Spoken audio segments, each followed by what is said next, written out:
One of the most frequently raised objections to the divinity of Jesus and his identity as the second person of the Trinity comes from John 14 verse 28, where Jesus states, "You have heard that I said to you, I go away and I will come to you.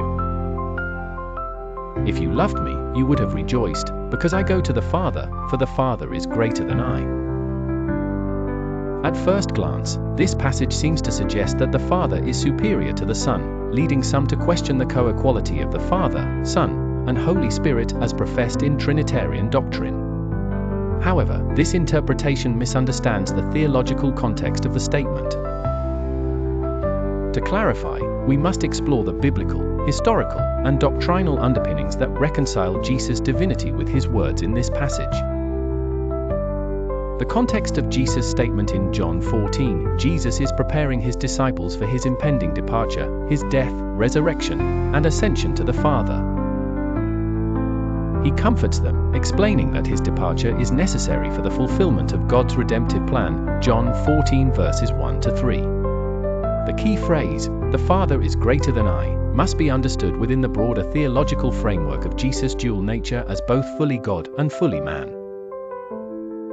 Understanding the hypostatic union. The doctrine of the hypostatic union, defined at the Council of Chalcedon, for 51 AD, teaches that Jesus Christ is one person with two natures, divine and human.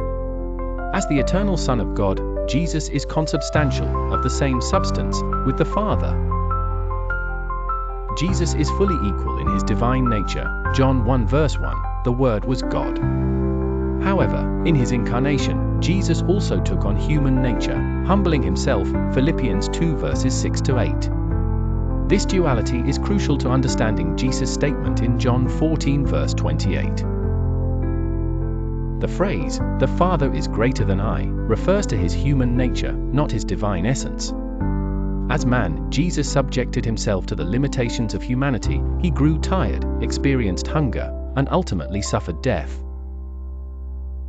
In this respect, the Father's glory remained greater, as the Son temporarily veiled his divine majesty during his earthly mission, Hebrews 2 verse 9. The witness of the Church Fathers. The early Church Fathers addressed this apparent contradiction.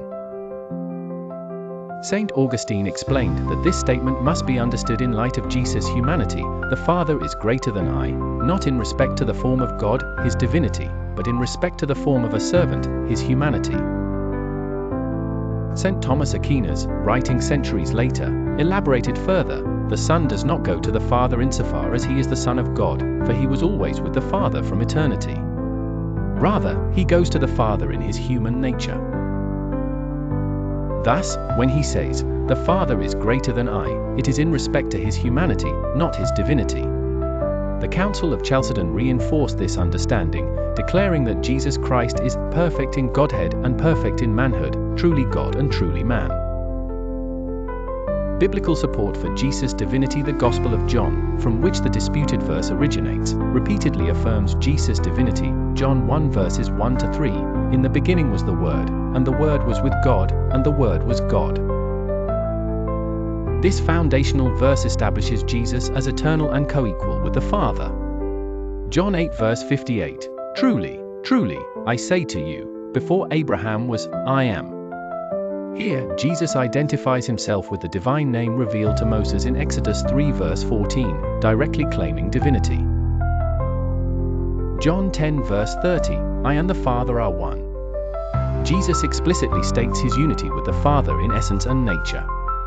John 17 verse 5, "And now, Father, glorify me in your presence with the glory I had with you before the world began."